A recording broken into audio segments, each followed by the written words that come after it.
Ça fait un moment que je me suis pas retrouvée devant la caméra, ça fait un peu bizarre. Cette vidéo, contrairement à toutes les autres, est pas du tout écrite, donc il y a de fortes chances que ça parte dans tous les sens, même si je vais essayer un petit peu gérer ça. J'ai pris des notes sur mon téléphone, et puis au montage je vais essayer un petit peu de raccorder tout. Mais voilà, c'est pas non plus une vidéo dans laquelle j'ai envie qu'on plaigne, j'ai pas du tout envie oh ma pauvre bichette, qu'est-ce qui t'arrive? Vraiment, je fais cette vidéo parce que j'en ai besoin, parce que j'ai besoin de vous expliquer pourquoi j'étais partie, puis même pour moi c'est important d'en parler, enfin bref. Je veux pas qu'on me plaigne, j'en parle parce que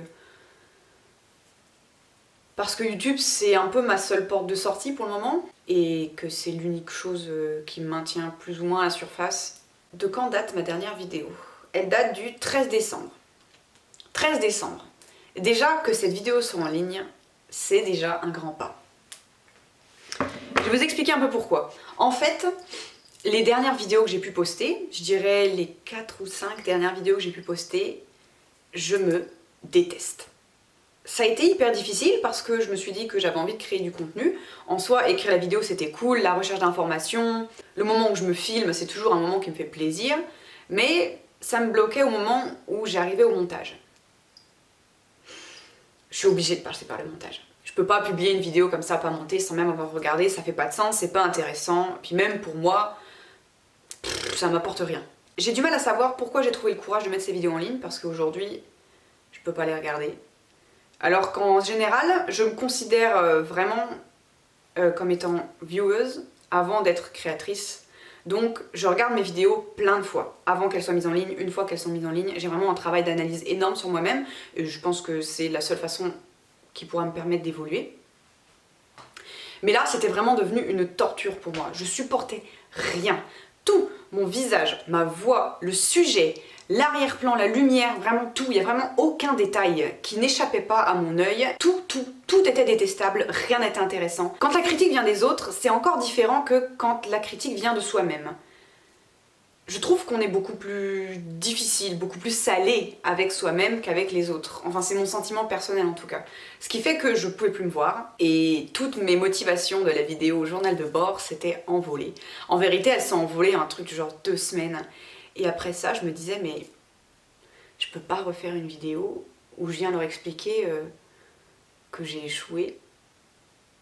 Que comme d'habitude, comme toujours, comme dans tout ce que j'entreprends, j'ai pas réussi. Et du coup, j'ai jamais filmé la vidéo journal de bord 2, alors que je voulais la filmer et au début, quand je l'ai filmée, je me suis dit, peu importe si j'échoue ou si je réussis, c'est pas grave. Le but c'est de montrer que c'est pas parfait, parce que c'est vrai que quand j'avais regardé les vidéos du Miracle Morning, c'est toujours des gens hyper parfaits à la vie très lisse, tout se passe toujours dans le même ordre. Et moi je me suis dit, mais merde, moi je suis pas ça du tout en fait. Et c'est là, avec le recul, bien sûr, parce que sur le coup je me rendais pas compte, que je me suis rendu compte que j'étais hyper bouffée par les réseaux sociaux et bouffée par YouTube. Bon, je considère que YouTube c'est un réseau social, encore que c'est légèrement différent, mais j'étais totalement bouffée, rongée. Sur YouTube, il faut toujours être parfait. Il faut être parfait, il faut pas avoir d'imperfection, il faut avoir une élocution parfaite, une vie lisse, des choses intéressantes à raconter, un montage impeccable, une luminosité incroyable. Et moi, je me sentais au milieu de tout ça et je me suis dit, mais qu'est-ce que je fais en fait? De quoi j'ai l'air sur cette plateforme? Est-ce que je suis le clown de YouTube, moi? En fait, ce qui me bouffe le plus, c'est pas tant les chaînes YouTube qui sont tenues par des gens qui sont très superficiels, c'est dégradant superficiel, ça me convient pas, ça me va pas. Pas tenues par des gens qui lissent visiblement tous leurs défauts. Je veux dire, par exemple, je suis une chaîne d'un youtubeur allemand qui fait du maquillage. Il est toujours hyper maquillé dans ses vidéos, ça lui va très bien. Mais du coup, ce contenu-là, que je trouve très intéressant, qui me fait marrer, etc., ça me bouffe moins que les chaînes avec du contenu qui se veut très décomplexé, body positive, on parle de tout librement, etc., et qui sont tenus par des gens que je trouve absolument parfaits et sans défaut. Je blâme pas les gens qui tiennent ces chaînes YouTube-là. Donc, je voyais ces gens avec leur vie parfaite, toujours leur positivité, l'estime de soi, l'amour de soi, et moi ça me bouffait, ça me bouffait. Même aujourd'hui, je sais même pas comment l'expliquer, à quel point ça m'a rongée. Je me voyais moi et je me disais, mais tu fous quoi en fait toi sur YouTube là? Toi avec ta petite chaîne de merde là, qui parle de sujets de merde qui intéressent personne, tu fais quoi toi? J'étais hyper... Et je le suis toujours parce que j'ai pas réussi à m'en sortir. Je pensais qu'en faisant une pause sur YouTube, ça m'aiderait. Puis finalement, ça n'a rien changé parce que je suis toujours autant sur les réseaux sociaux. C'est juste que je suis plus sur le mien. Donc pendant cette période, j'ai continué de nourrir cette bête-là qui me grignote et qui n'est nourrie que par moi-même, qui va constamment regarder les profils de gens... qui va constamment regarder le même type de profil de gens sur Instagram, sur YouTube, etc. que j'envie à mort. Je sais pas comment... J'ai un peu honte quand je dis ça, parce que l'envie, c'est vraiment mon plus gros péché. Je suis bouffée par l'envie. Je sais pas si c'est mon état qui fait que je suis comme ça, ou est-ce que c'est juste parce que je suis ce genre d'humain. C'est quand même un défaut particulièrement détestable, je trouve.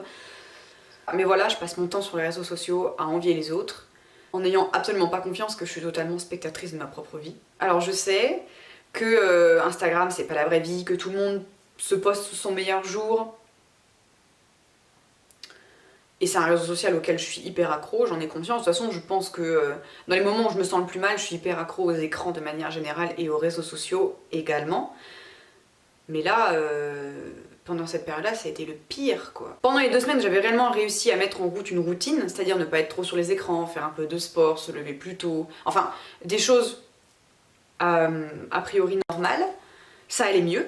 Et puis à partir du moment où j'ai commencé à lever la pédale, c'est-à-dire à mettre un peu de mou, je fais plus de sport, oh bah ça j'ai plus envie finalement, bah aujourd'hui je fais une sieste, de toute façon personne ne saura, bah aujourd'hui je me lève plus tard. Enfin bref, et ben je me suis archi plongée sur les réseaux sociaux et je suis passée de je passe 5 heures sur mon téléphone à des fois je peux y passer 8 heures quoi. C'est terrible et je m'en veux à mort. Des fois j'ai envie de me foutre des claques.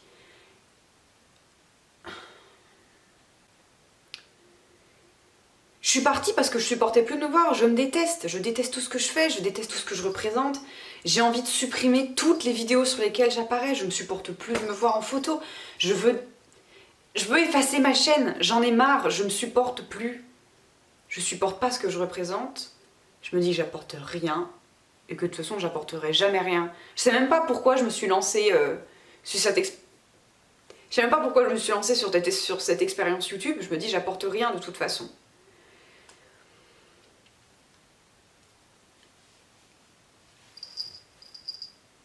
Le but c'était pas tellement dans mes idées de supprimer ma chaîne. En fait le début de toute cette spirale autour de YouTube ça a commencé il y a genre 2-3 mois. Quand j'étais déjà dans un moment où j'étais vraiment en pic décroissant d'estime de moi-même, mais alors d'une force impressionnante. Je suis tombée sur une vidéo d'une youtubeuse que je suis et dont j'adore le contenu, qui disait bah cette chaîne va avoir 2 ans, merci pour tout, blablabla. Bref. Et moi je me suis dit, 2 ans. 2 ans, plus de 250 000 abonnés il me semble.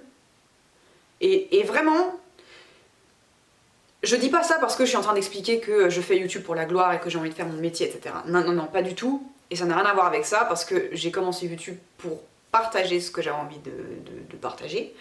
Et que j'ai parfaitement conscience que ceux qui en vivent sont juste un grain de sable dans un désert par rapport à tous ceux qui publient sur cette plateforme. Bref. En fait, ça m'a ramené, en fait, de réaliser ça, ça m'a rappelé à quel point j'étais rien. Et à quel point j'étais insignifiante. Je sais pas comment aborder ce sujet.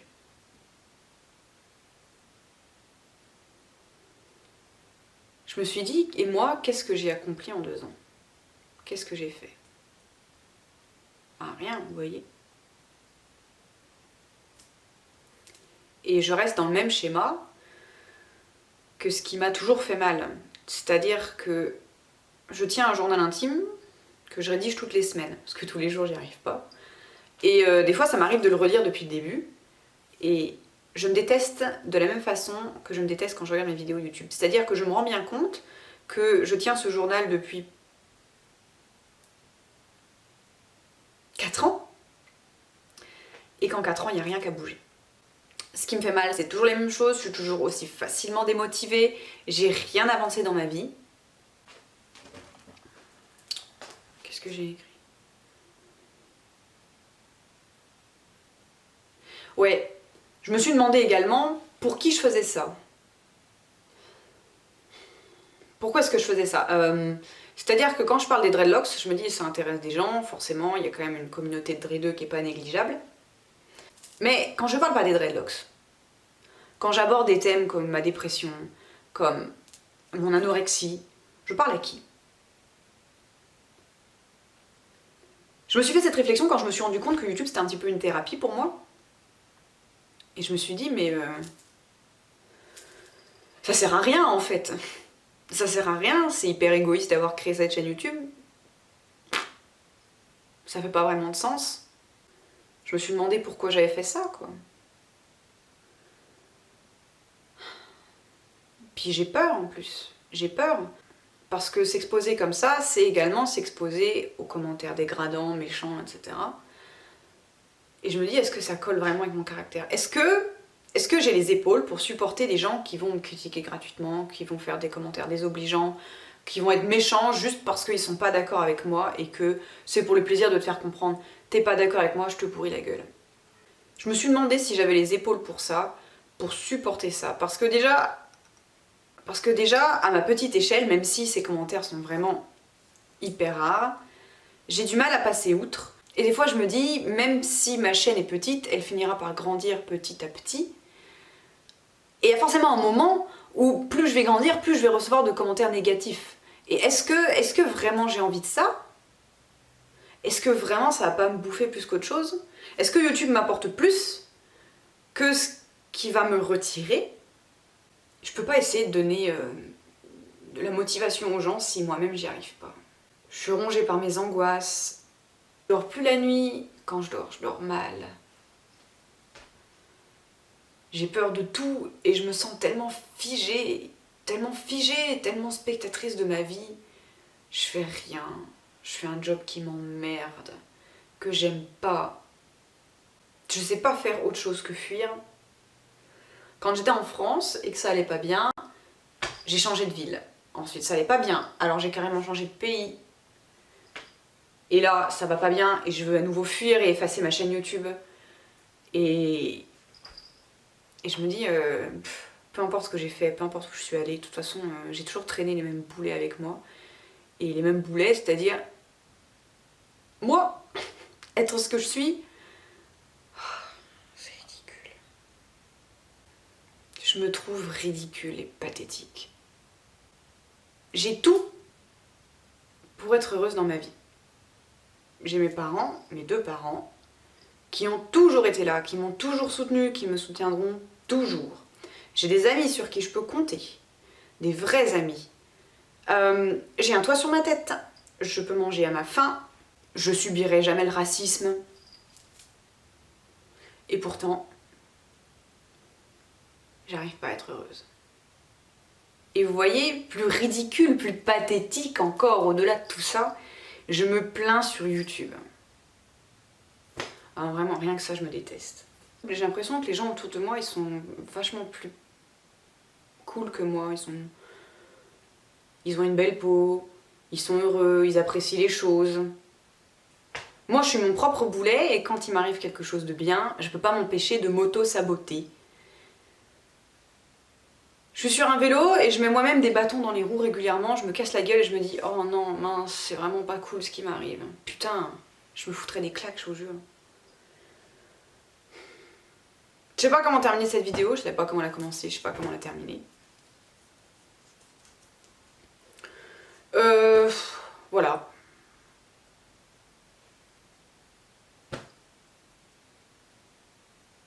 Je peux même pas dire j'espère qu'elle vous a plu parce qu'une vidéo comme ça c'est pas intéressant.